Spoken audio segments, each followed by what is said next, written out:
Hello and welcome to the Inspiration Report. We're so excited that you decided to join us this morning. Time to grab a beverage and get ready. We've got a great show for you.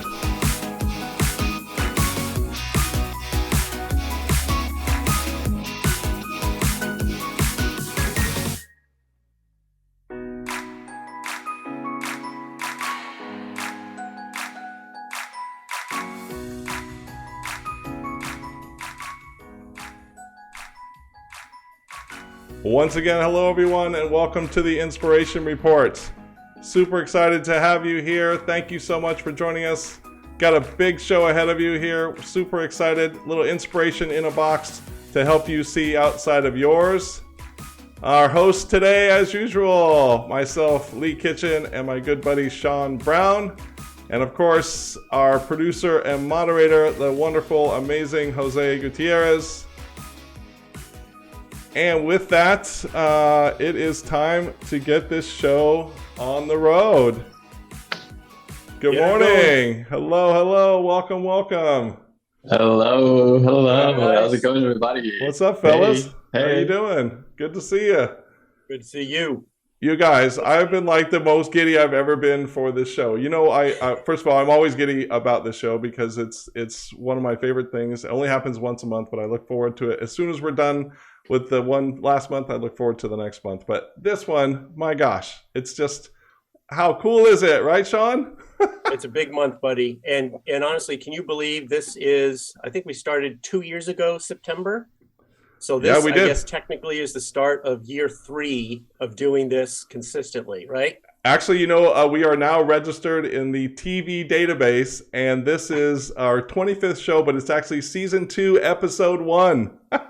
It's so great. So, yeah, so if you go to the TV database, we're actually acknowledged in that as an official show, and we're excited that we've actually got to this milestone. So thank you, both of you, Jose and Sean, and all of you out in our audience for really and making it. My teacher said I'd never account to anything. Look at that. I'm in a and look database. at you. Yeah, man, you're doing it. So we're really excited. So we're going to get started. We're going to talk a little bit about our rules just for a little bit before we go. You all know that we just have a few rules, merely guidelines. The first one is being positive and open-minded. Of course, lots of negativity happening out in the world, but positivity really helps with creating ideas. So we're going to keep the conversation positive. We're going to share the air, which means that we're going to make sure everybody gets a chance to talk in the chat. And of course, please be respectful to each other while you're in the chat. We want you to build and yes and. So if you hear something about anything that we report out on, please add that yes and to the conversation. We want to make sure we add it. Please pay it forward. If you see something here that you particularly like, please send this presentation to them. We're going to upload it to our YouTube channel right after we're done here, so you'll be able to have a link there to send it. And of course, let's have some fun, right? Let's have some fun. So, Sean, tell us a little bit about the special stuff that's about ready to happen. Oh my gosh, Lee, right, big show, and we could not be more thankful. But this is an amazing opportunity for us to all talk about creativity and inspiration from a leader that is living it every day, Mr. Mark King. He is CEO at Taco Bell. Let's bring him in. All right, excellent. Welcome, Mark. How you doing, buddy? Hi, team. Hi, Lee, Sean, and Jose. It's so nice to be here today. We really appreciate you being here. And Sean, he already made a taco pun, and he said taco about it, but he didn't announce it. But you know, the taco puns were rampant in our preparation for this, Mark. I hope you know that. And also, I don't know how you guys at your main office don't actually make those puns every day, but maybe you do. I don't know. I think they do, Lee. I think they do. Excellent. Well, we've got a few questions for you. One of the things that we talk about all the time ad nauseum is the importance of a culture of innovation and the importance of creativity. And you know, we really wanted to go outside in the world and say, who does this really well, and come to our show and tell our audience that we're not just blowing smoke, that this stuff is really important. So what better person to invite than you to be in our show? Because I'm telling you, Taco Bell, one of the most creative organizations that I've ever worked with. And it all stems from you, man. I mean, the culture around it, the importance of it has to come from the top down. And so we want to talk to you a little bit about that. So I'm going to turn it over to my buddy Sean, and we're going to ask a few questions. And then our audience might ask a few questions too, if that's cool. And then we'll take some questions from them. Awesome. Awesome. Yeah, Go for it, Sean. and just emphasize, please, everyone, any questions, we are going to watch the chat and we'll find a moment to pull some out. So, Mark, we're going to start really, really high level, right? But knowing as a business leader, right, and a person who believes in creativity, just in general, in today's world, coming out of 2019 to today, how do you see creativity as an important tool for success? Yeah, Sean, I actually think it's bigger than a tool. I think it's the only strategy that works in today's world. If you just think about the disruption that's taking place, whether it's new technology, whether it's COVID, whether it's labor shortages, inflation, I mean, we are challenged with moving forward faster than ever before. And the only way you can do that is to have a culture that's really driven by creativity. And creativity in terms of finding new solutions to today's challenges. So to me, it's the only strategy that really works. Yeah. Nice. There was a study that I had come across, and then I'll pass it, Lee. But it was complete foreshadowing. Adobe, right, which is a huge creative company, but they did a great study in 2010, and it was identifying that for the future, the top characteristic trait for organizations was going to be creativity going forward. So I think we are seeing that need now, right? Just like you're explaining, it's beyond just being a tool. I love that. So, I mean, here's what I want to know. No longer works, Sean. I'm not sure it really ever did, but it certainly worked for longer periods of time. Now you need ideas all the time, and not just on branding or product or the big things we think about, but just how we think and operate and behave every day. Yeah. So here's a burning question that I know everybody wants to know, but do you consider yourself a creative person? Like inherently. I think that's just a great question, not only for me, but for anybody that's listening, because I don't consider myself a big creative person. What I do believe is the power of creativity. And so my job as the leader isn't to be the creative person. Not that I don't have an idea once in a while, but it's to create the environment that allows people the opportunity to be creative and to encourage it and enable it and make it possible. So I don't think you have to be a creative person per se to really lead creativity. Awesome. And it's funny to that because, Mark, I'm going to ask, by chance, can you paint? I know I can't. I can't paint, I can't draw, I can't sing, I can't do anything. I can golf, but but other than that, not much. It is that mindset. I mean, creativity is a process, right? It's a commitment to thinking different. It's not a trait that we're born with, right, Lee? Yeah, it's nature and nurture, right? The pursuit of something different. And so how do you find that? Well, you ask questions, you listen to others, you look outside what you do, because very often it exists. You just have to find it. You don't have to really create it. You just have to find it. Yep. It's great. Nice. All right. So we know that you talk a lot about this concept that you call restless creativity in your workplace specifically. And I know just by working with you, I know what it means because I see you do it. I see you enact it. And again, you guys really walk the talk there. But tell us a little bit about why you believe that restless creativity is important to embed in the culture and to have that great work culture. So, Lee, one of the reasons I joined Taco Bell is they had the reputation for being a disruptive, creative, innovative culture and company and brand. So that was what really attracted me to them. And when I got there, they had some breakthrough things over the past 25 years, and certainly 4 or 5 things that really allowed them to leapfrog their business. But what they didn't really have is a process to kind of capture and what I would say is institutionalize creativity. And so what I wanted to do was take the DNA of the company and build a process to find new ideas. And so we called the process Restless Creativity. And then we've created this internal incubator, which you help us with. And so you know a lot about that. We can talk more about that. But for me, it was a way to build a process around finding new ideas, this relentless pursuit of what's next and what's new. And I love that. And actually, that reminds me, in the incubator, in the most recent one we had, one of the things that you thought was really important was not only inviting your office staff to the session, and you had a combination of all different levels of office staff, but you also invited frontline Taco Bell employees, and you brought them from all over the states. Why was that important for you to include the frontline employees in that big incubator session? I think the people, the workers that are closest to where business is transacted have probably the most accurate view of what do we do right, what do we do wrong, what are the opportunities to do things differently. And they just, in most organizations, they're not given a voice. And so we work really hard to include not just the top of the organization, the middle, but the people on the front lines doing the work every day. And many of them are part-time workers. They're not even full-time. They're young people that are looking for a part-time job to pay their bills, but they have a unique perspective on consumers, operations, marketing, product. So we try to include them, and you'll be surprised. People want to have a platform to share their ideas, and that's all we do is give them that platform. Yes. Nice. Sean, go ahead. I'm actually going to jump to a question from the comments, if that's okay.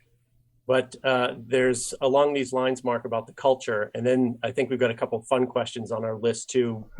Jose is definitely keeping track of that, right, Jose? Yes. All right, nice. Mark, how do you culture is fickle sometimes, right? Like we can see it and we want it to be a way, but it has a way of veering off and going in different directions. And sometimes creativity, like we're saying, is quickly assumed in a very specific thing, creative, it's visual, how do you continue to infuse and make everyone comfortable with being curious, being creative all the time? Like that's the way you want them to be. How do you continue to enable that? And I hate to say enforce it. That's the wrong word. Make it He viable. forces creativity as they walk in the door. Right. You will be creative. I don't think you have to enforce it. I don't think you have to demand it. I think you have to have a big aspiration. You have to have a big North Star. Where are we going? What are we trying to do? And we believe at Taco Bell that we can change the world and make it a better place by providing opportunity for people to work, by providing generational wealth, by feeding people, sustainability, climate. So we have a big aspiration. It's called to make the world a better place and to live more. So we live every day looking at our jobs through this lens of this big aspiration, which then it inspires creativity because it's a moving target and it keeps moving forward. So it really inspires creativity. It's not about enforcing it. That's great. Nice. Well, we have time for a couple more questions, Sean, and then we'll take a couple from Jose here. But one of the things we wanted to ask you about is a couple of months ago, we covered this amazing innovation that I'm forgetting the name, but it was an elevated Taco Bell that basically drive-through folks came in and that, I don't remember that coming through the incubator. I'd love to take credit for that, but it's just interesting. How did that innovation come to be, and how did you enable making sure that other franchises and other owners could do stuff like that? And Lee, just Mark, before you start, I can't imagine coming in, knocking on Mark's door and say, "Hey, Mark," or Mr. King. So I've been thinking, what if we rebuilt all of our actual restaurants and we raised them up on pillars a level? What do you think? So first of all, just so everybody knows what we're talking about, the restaurant is called Defy. It's in Minneapolis, and it's an elevated structure. There's 4 drive-through lanes. The kitchen is up on top. The food actually comes down in a vacuum form seal. So at some point, people don't really, they prepare the food, but then it comes down and you take it out, you pay ahead of time. And it's this amazing experience called Defy. So, you can Google it and look it up. It's really cool. But here's what happens when you have a culture of being disruptive through innovation, through creativity, is that people come with ideas. And we had a call from a franchisee in Minneapolis. His name is 2 brothers, Jeff and Lee Engler. They said, hey, we asked an outside group to reimagine what a restaurant could look like. And what they came back with was something so amazing. They showed it to us. I fell in love with it. Our head of operations fell in love with it. Everybody had 100 reasons why it wouldn't work. Yes. From my boss was not interested in it. Our innovation team at Yum was not interested in it. And yet we saw something there that was really cool. So we experimented. We invested quite a few millions of dollars. And right now we have a futuristic restaurant. It's breakthrough. It gets so much press, so much notoriety. It'll change how we service customers in the future. And it was all, I think, made possible by having ideas come from anywhere, and they don't just come from a small group of people. And that's really what drove that. Brilliant. I love it. I love it. All right, so we are going to go to Jose. Jose, you got a couple questions from our audience members we can ask Mark? Yes, exactly, Mark. So there's people interested in about the Mexican pizza, and they are wondering whether was it purposeful or not that you have enough for everyone, so it was just exclusive, or was there any genuine supply chain issues? So the Mexican pizza had been on the menu for 40 years. 40 years. 1985, right? The menu during COVID because it's quite a complicated product to assemble. It took time, and it has 4 or 5 special ingredients that we don't use with any other product. So we're trying to simplify the menu during COVID to be able to expedite the drive-through. Then we had so much flack from our consumers saying, hey, bring back the Mexican pizza. So we decided, all right, we'll bring back the Mexican pizza. Doja Cat was the loudest voice. Lee also was a loud voice. So he was very part of bringing back the Mexican pizza. And honestly, when we brought it back early summer, we had no intention of running out. We had sold about 20 pizzas a day per restaurant prior to COVID. And all of a sudden, we're selling 300 pizzas a day. Wow. We ran out. So we've now reconfigured the supply chain, ordered a bunch. We've just relaunched it 3 weeks ago. It is on the menu permanently, but we legitimately ran out of ingredients earlier this summer. Hey, Jose, just a few moments. So you know, Mark, because all my consultant friends are really jealous that I get to work with you all, they always ask me, did you have anything to do with bringing back the Mexican pizza? And who am I to say no, right? Well, last time at the incubator, one of your awesome folks, Kelsey, she gave me a shirt that totally validated it. I brought back the Mexican pizza. Nice. So now I wear the shirt, man. Come on. That's awesome. All right, Jose, one more question. And sticker of 1, too. We're gonna get to the bumper sticker as well. I appreciate that. All right, Jose, one more question from the audience, and we will jump to the show. Go for it. Sure. So Laura asked, how long does it take to take a new idea and get it into all of your locations? Because it seems you move very quickly. What is your secret, Mark? Well, first of all, a new idea that would require new ingredients actually would take about 18 months because in the food safety business, it's really, really arduous discipline around food safety and quality. But if it's using existing ingredients from suppliers, we literally can get it into the marketplace in a matter of 90 days. So we can move quickly if all of the ingredients are already approved, I guess is the right word. So yeah, we can move quickly, but a brand new product would take, it literally takes 18 months. Wow, nice. That's amazing. Excellent. Hey, Lee, so yes. Just as we prepare to go to our first story, if we're closing out, Mark, one thing, it's important, the idea of freshness, right? That we all see new things as often as we can because that inspires our thinking. Is there anything that you go to see new ideas, get inspiration from? Do you read a lot? Do you go visit, different locations, museums, stuff that you watch? Where do you go for freshness?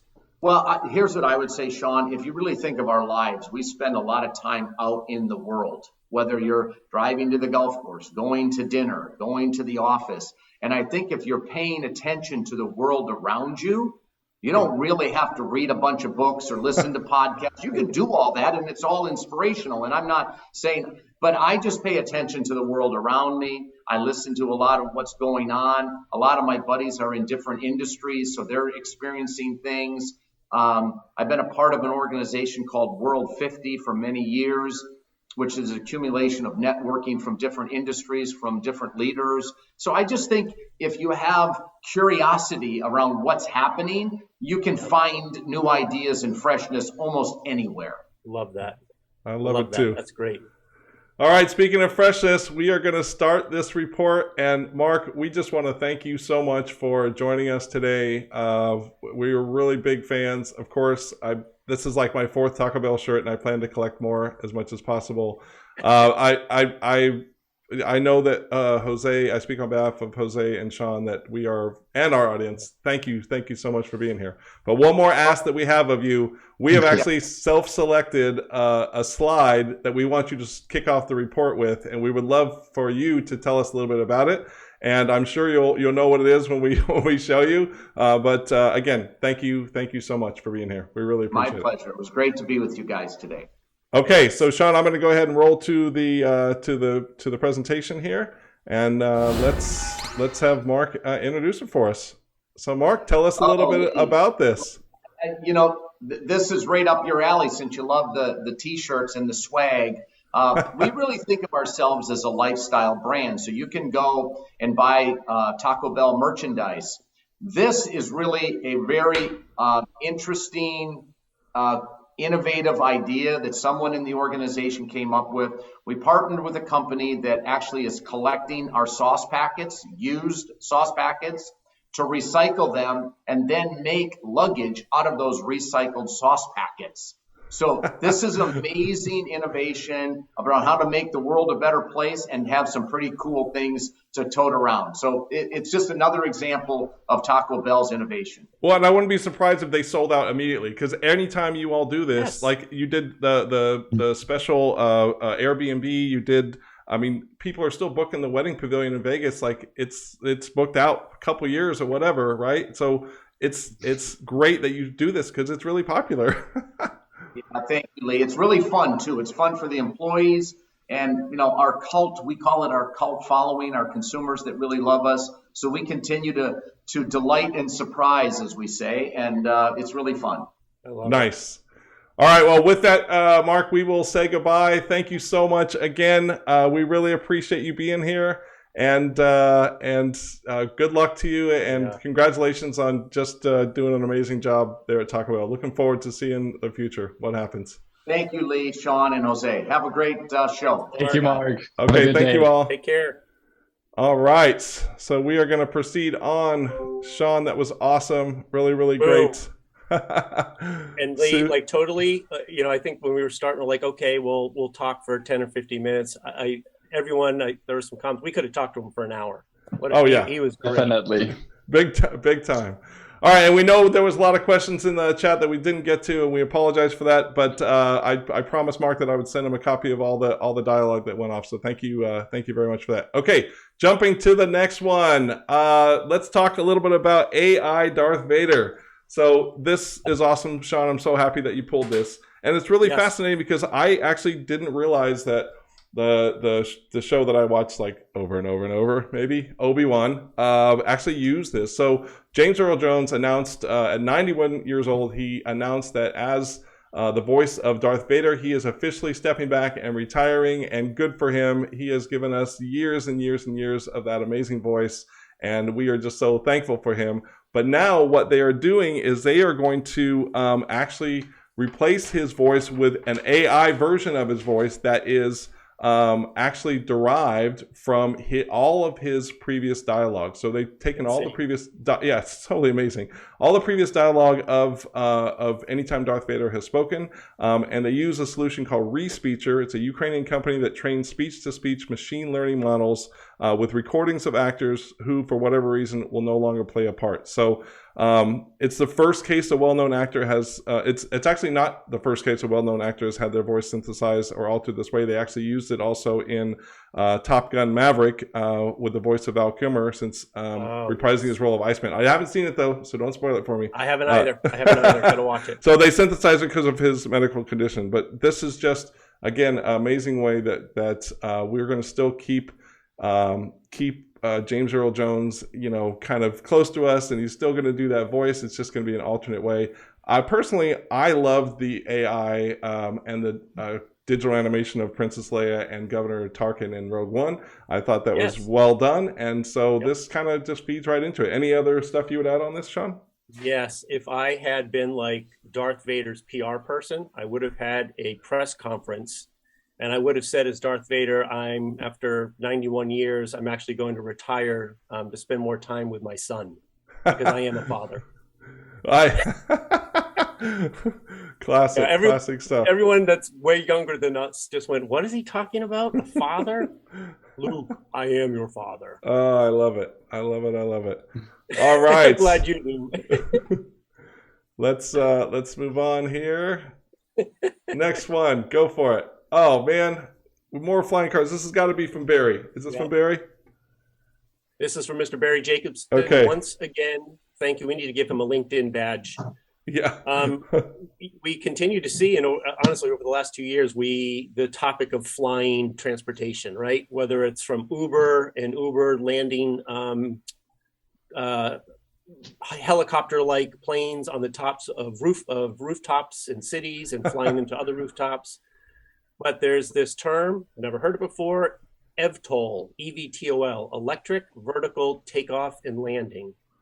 So a new company called Skyfly, they have released early opportunity to put your name on the list to purchase for $173,000 US, a 2-seat vehicle that can do a vertical lift. It's only about 16 and a half feet across, and it can fly 100 miles on a single charge, cruising at 100 miles per hour. Okay. So I want to be notified though before the orange light goes on. I want to be notified like way ahead of when my Toyota notifies me. I mean, I honestly, I do think I don't know how long it's going to take, right? But if you think about the Jetsons and it showed the sky chaos in traffic, right, of all these cars.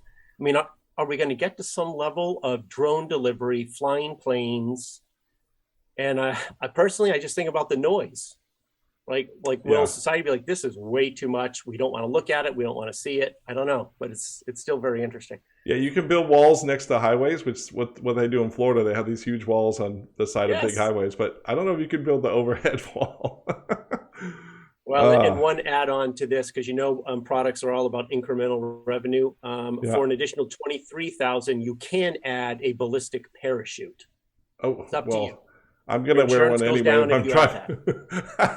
I'm gonna wear one anyway if I'm driving this thing, right?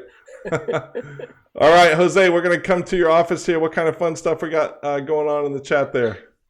Actually, Rob just blew my mind. Simple solution: elevate the cities above it, and then you have it. Oh, that's truly Jetsons material. Kelsey also says you get used to the noise if you live near a train. Just saying, I totally agree. I lived once. Wasn't a good idea. Well, also if you live next to an airport, I suppose. I mean, we get used to Disney fireworks in our backyard. It's like explosions every night. All right. True. And also, Kelsey says, I hope to God that everyone has a parachute. Yes, please. Otherwise, yeah. All right, let's go back here. So we got some more AI to talk about. So this is, and Sean, I love this. This is from our good buddy Francois in South Africa. This is a guy with no background in film or artificial intelligence is working on making an entire movie in a provocative attempt to demonstrate that generative AI art models can open ambitious levels of filmmaking for the masses. So he's a German tech entrepreneur named Fabian Stetzler. And his 70s style sci-fi film called Salt will feature an artificial voices, except his own. He's got his own there and there as well. And that generative models will also create the film's footage and sound effects. It's really very Brave New World-ish, if you ask me, Sean. It's super, super cool. And it's basically on the verge of a new era. He feels that it's as big as invention as photography itself. So he uses programs like DALL-E 2, which we talked about a couple months ago, which we're gonna do one of us on that DALL-E thing, Sean. Stable Diffusion and Mid-Journey. He's generating the film's imagery and audio by entering minute text descriptions of what he wants, which can include everything from the graininess of the camera, stock to a VHS distortion effect. So we have a little sample of the movie Salt. So let's roll the video. It's salty. You took that one from me. E7, you copy? You gotta see this. This has got to be the largest amount of salt I've ever seen. E7, are you there?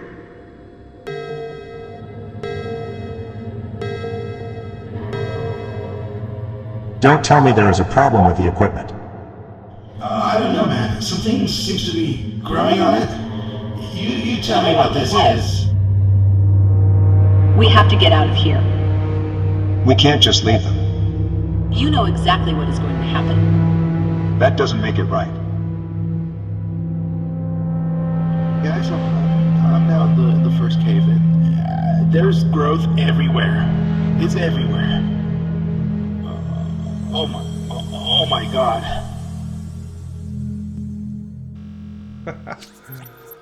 I mean, it's kind of like Alien, but hey, it's all AI.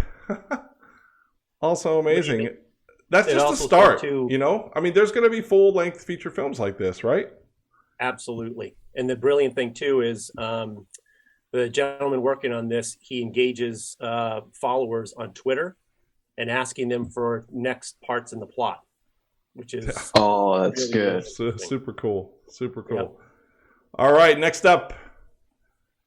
And we know what I did. There was a question to ask Mark about this and on how he felt, but go ahead and explain it. I know, and just so I don't want Mark to feel bad, I do have my Taco Bell lunch right here, even though we are talking about McDonald's adult Happy Meal. McDonald's adult Happy Meal, right? Does that include one of the little airplane bottles of alcohol, though? That's what I'm wondering. Right. Sorry to interrupt. Right. Go ahead. So they say you're never too old for a Happy Meal, or you can be young again. And the brilliant thing is they've launched this test. It does come with a free toy, but there's a collaboration, and I should have looked it up. I don't know this company. Some of the followers may. Cactus Plant Flea Market. So in conjunction with the Cactus Plant Flea Market box, it sounds like it's a famous streetwear brand. They're going to roll this out in stores actually this week or this weekend. It was on the 3rd, October 3rd. But it'll feature a Big Mac or 10-piece chicken McNuggets because we are adults and we need more food. Yeah. Right? But the perspective, or at least the quick quote here from their CMO is, we're taking one of the most nostalgic McDonald's experiences and literally repackaging it in a new way that's hyper relevant for our adult fans. I would love to know more about, okay, why are we doing an adult Happy Meal? But I still think it's really interesting, right? Well, I mean, Jose, tell Sean what Juliet said in the chat. I order Happy Meals often due to the portion size. The toys are just components. Yeah, so there's a demand, right? I mean, whenever there's a need, there's always people willing to fulfill that need. So exactly. And Lara says the toy should be a stress toy, a squishy one. Yeah, we could probably fill all their toy needs right now just by having a little brainstorm with all of us, right? Right. I say little bottles of Jack Daniels, but that's just me. No alcohol? Right, Rob just commented no alcohol in there. Yeah, you can choose from Jack Daniels or IPA. It's like the McDonald's X meal, and it's available after 5 o'clock. Right? Yeah. It's 5 o'clock somewhere at McDonald's. That's what we mean by yes and, you guys. That's what we're talking about. All right, here's a great feel-good story. I love it. You know, we love our good feel-good stories. Here is a 10-year-old art prodigy. He's selling his paintings for upwards of $230,000. So the contemporary art world has had more than its share of young talent, but it's tough to recall an artist who has generated as much early career recognition as Andreas Valencia. In the last year, he's gone from a relative unknown to a bona fide art phenomenon. His surrealist style paintings were acquired by deep-pocketed collectors like Tommy Mottola, Jessica Goldwyn-Sreebnick during Art-Based Miami Beach. In June, he had a solo expedition at the Chase Contemporary Gallery in Soho, where 35 works were sold, fetching $50,000 to $125,000. Like, this guy is super talented. I highlighted a couple things. He said, "I'm glad I can make people happy with my art, and they can hang it up in their homes." He was talking about one of his works called The Professor, a large cubist-like painting of a man rendered in acrylic and oil that stands 4.5 feet tall. This one I did when I was younger, when I was 8, he added. So Wow, just a little Picasso. What else do you want to add about that one, Sean? Amazing.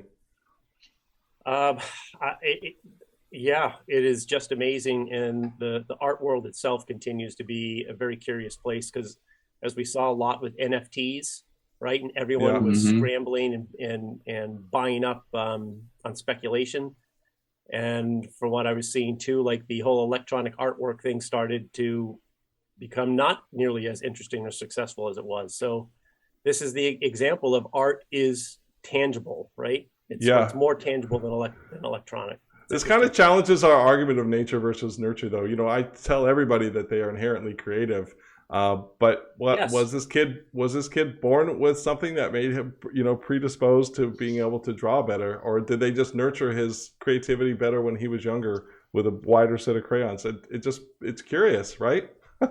Well, and to that point, Lee, because we did have some conversation with Mark before the show started too, right? And we generalize on creativity as a talent and not a way of thinking and process, right? So he has a talent that many people have, but others are, I would say, some of the most creative people ever were the accountants at Enron. Yeah, yes, they sure were. Yeah. Very creative people. Yeah, great. Good stuff. I would love to actually see an art show if he ever came to our town. I would love to check this out. Yep. All right, your favorite, dude. Tell us about the Ted Lasso and EA Sports. And I'm totally calling you out here, Lee. Oh, no. Because Lee Kitchen and Ted Lasso is Lee's brother from another mother. And Lee has not seen this show yet. I haven't watched it, you guys. You're a crier, Lee. You're going to cry in the episode. Yeah, so, I'm going to hear about that, right?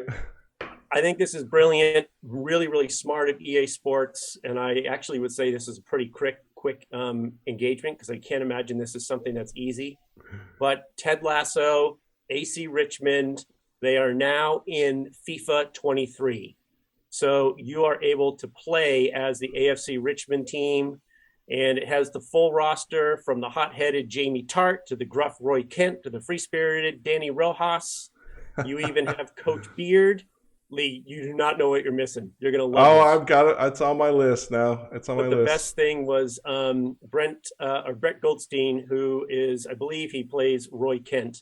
And he said, which the line down here, Lee, on the name of the slide, it's a chant from the audience for Roy Kent.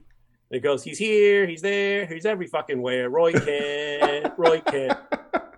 So Roy says, it's so fucking cool to be in FIFA, chimed in, blah, blah, blah. I'm not sure this is going to help dispel the CGI rumors, but fuck it, totally worth it. I look forward to beating my nephew in a game with me as Roy Kent and him as Jamie Tart. He's going to be furious. Oh, man. Okay, it's on my list. I'll come back next month and let you know I binged the whole thing. So I will do it. All right, let's check out this video here. See what we got. He doesn't do things conventionally, but then again, none of the great managers do. He's proven he belongs in the game. He didn't know a thing about football, but that didn't matter. He's someone you just can't help but root for.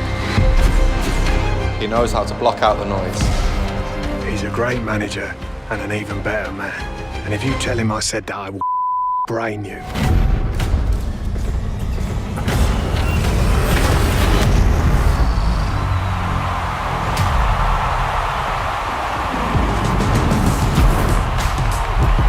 A tremendous strike! Out of this world! Well, it was a risky challenge. Oh, yes! Wonderful goal! EA Sports. I'm in the game. Oh, did I sound like the guy? Yeah, you sounded like the guy, Ted. OMG. So great. That is amazing. And at what point does a network or like ESPN use AI to create the AC Richmond team and play against an actual current team in a broadcast quality show? It really is, bro. I mean, I don't play FIFA very often, but I watch I watch people who do play it, and it's pretty darn realistic, right? Talk about football and the sounds and the announcements and stuff like that. How about you, Jose? Do you play FIFA?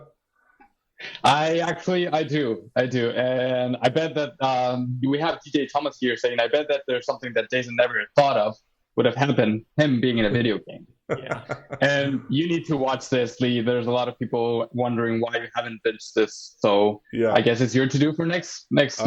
I'm on it. I'm totally on it. But before that, I want to tell you a little bit about this one dude who decided that he didn't want to lose his keys anymore to his Tesla.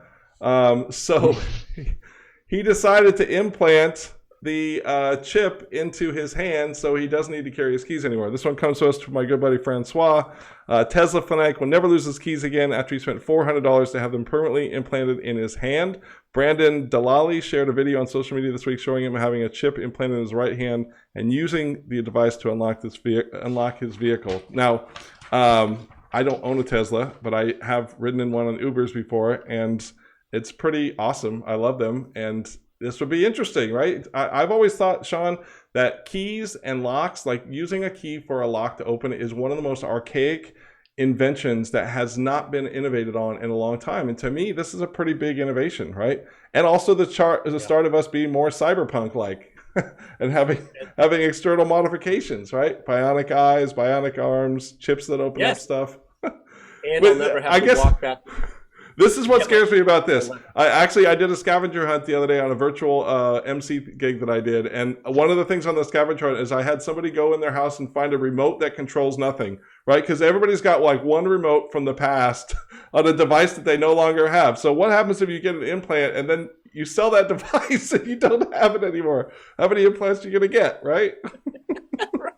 Right. Anyway, okay, well, you got to check out the video. I think I would make note of the fact that it doesn't look like he's in a medical facility when he's doing this. So it's very harkens back to cyberpunk style stuff. So let's check it out. Yep.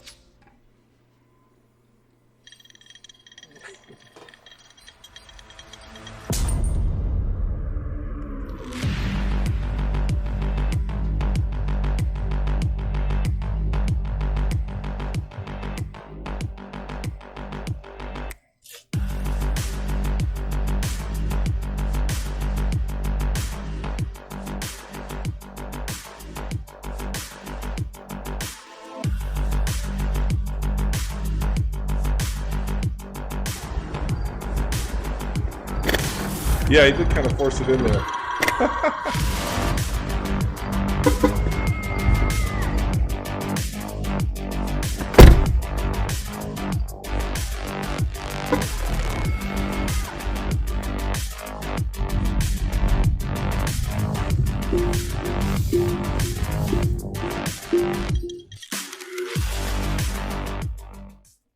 Wow. I don't know. I just noticed my good buddy JT is saying I'm nothing against tattoo artists, but I would definitely rather go to a surgeon. Yeah, it did look like he was going to a licensed medical area. I think it's coming. Yeah, right? I mean, it's just a matter of time, stuff, right? It's coming, but someone said, "Well, what happens when you sell the car?" Yeah, that's what I'm saying. You're stuck with it. It goes with the head included. Right. All right, let's move on from our good buddy here and see what else we got. Okay, tell us about MIT's new museum, Sean. You bet. So we're winding down here, folks. We got one more after this. Thanks for watching with us. I geek out over MIT. I got to be honest. And when I remember my older daughter, we went and toured, and I swear my IQ went up like 15 points just putting a foot on the campus. But don't get me wrong, it dropped right back down to where it was after we left. But I like how this MIT opened this 56,000 square foot museum, an interactive museum for sure, on their campus around Kendall Square. And they've talked about the magic behind MIT. They said the atmosphere of discovery generated by MIT's research and innovation activities has been described as magic by many, but that magic can sometimes seem obscure or even intimidating to outsiders.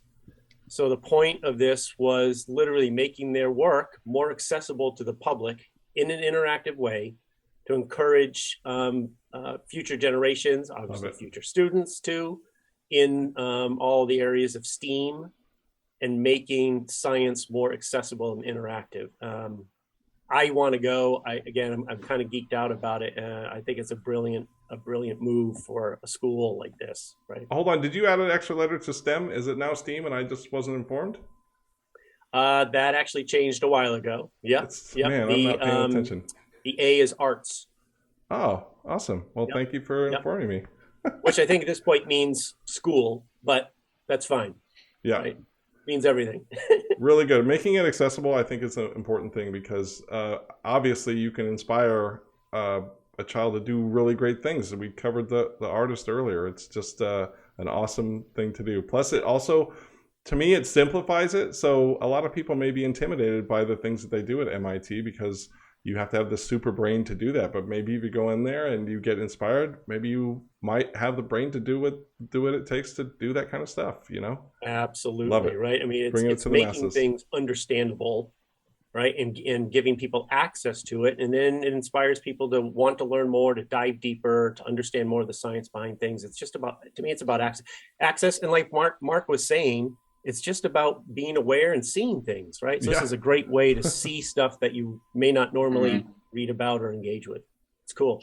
Great example. Jose, anything going on in the chat we should be covering here? Just we're still talking about Tesla and car keys, and just keeping track of your keys is a way of disciplining yourself, which is actually true. I just said car keys, wallet, phone. You check whatever pockets you have, but that's what I do when I always leave home. Now the masks as well. And Lee, it's quite possible we actually caused someone to throw up. So hey, we apologize. You saw it here. We apologize. Of accomplishments. Yeah. But that's why our show is so groundbreaking, Sean. That's a new milestone for us. All right, let's get to our last slide here. Again, we're so thankful that you all have been here with us today. Sean, this is a feel-good story that is just amazing. I love creativity and innovation is awesome, and I love it when people take this and inspire other people by it, and just being, to me, doing great things is going to inspire people to do other great things. So tell us a little bit about it. Yeah, and we always try to find while we're inspiring creativity, right, and inspiration, we try to find a nice human interest story as we can to finish up with. And this is a personal story, and a friend of mine, his name's Mark Haug, and Mark is from New Jersey. And Mark, his home was destroyed in Hurricane Sandy in 2010. And he went through an awful experience. It was at least 2 years of working with insurance and FEMA and getting his house rebuilt. Fast forward to today, Mark wanted to help. And he bought a trailer, which you can see in the picture, and it's called Hold On, I'm Coming. And what Mark does is he has the trailer filled and stocked with disaster supplies, basics, and a ton of hot dogs and water and chairs. And he drives to disaster areas in the US by himself and sets up a tent, and he just engages with people and gives food away. So he was in Kentucky recently, a few months ago, right? That was only a few months ago. And he left yesterday from Fort Myers in Florida.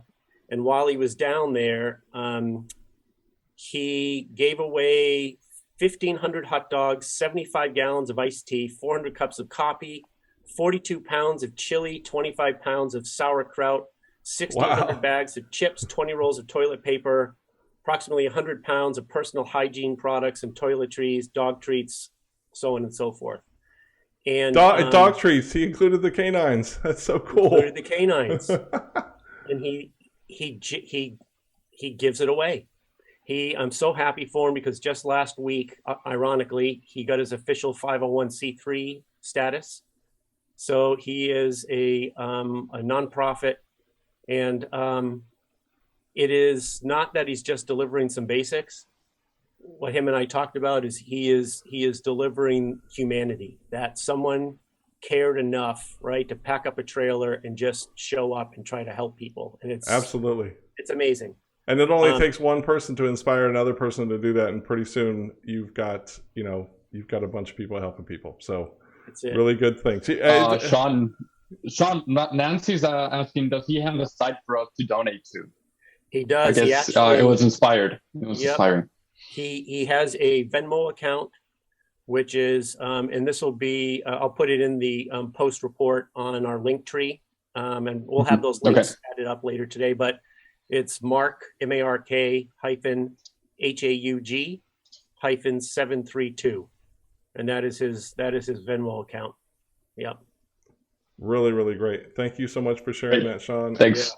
Yeah, it goes to show you that it only takes one person, right? And it also reminds me of a quote that I remember from the Boston Marathon, you know, the disaster at the Boston Marathon, and I forget what the context was, but somebody was really upset about it, and then their parents said, hey, just look for the helpers, because there's always helpers, right? So when you think about a horrible disaster like we just had in Florida with the hurricane rolling through the West Coast and stuff like that, you know, it's going to be bad, but there's always people out there helping, and it's just such an inspiration. Totally inspired. Inspired by the whole show, you guys. Wow, really, really great. Bravo, Jose, Sean. Really awesome. That brings us an amazing show. Yeah, that brings us to the end. We'd like to again extend a thanks to Mark King for showing up with us today. What a great guy. He is one of the greatest executives that I've ever worked with before. Definitely walks the talk. So give him a follow on LinkedIn and just listen to what happens, because they're doing some really great things over there. And Sean Brown, really great, dude. Thanks for putting together a great report as usual. Really wonderful. You bet, buddy. And Jose, thank you, buddy. I'm glad you still like your new office that I made for you. I love it. I love it. Actually, there was I think it was Mark saying that I need to get a new chair, or a bigger chair, because apparently I'm very low level in my desk. So we need to fix that. We need to get you. Well, you're even standing up, so we definitely need to. And obviously it's cold. We'll talk to management and see if that's in the budget. Yeah, we'll let you know. Yeah, exactly. Anyway, all right, you guys, thank you so much. Again, we really appreciate you joining us. We're going to put up our links. And again, the link tree has not been updated yet, so we will update that. What do you think, Sean, by the end of the day? So all the links to our stuff will be there. And then if you just chimed in the middle of the report, we'll definitely have it on our YouTube page. But one thing, Sean, that I forgot to do was play this. I totally forgot to make the Taco Bell chime when Mark was on. So again, thank you all for being here. Hope you have a great weekend. Happy Friday. And fellas, we will see you again in another month. And again, awesome show. Have a great day, you guys. See ya. Thanks, everybody. Hi, everybody. Have a good weekend.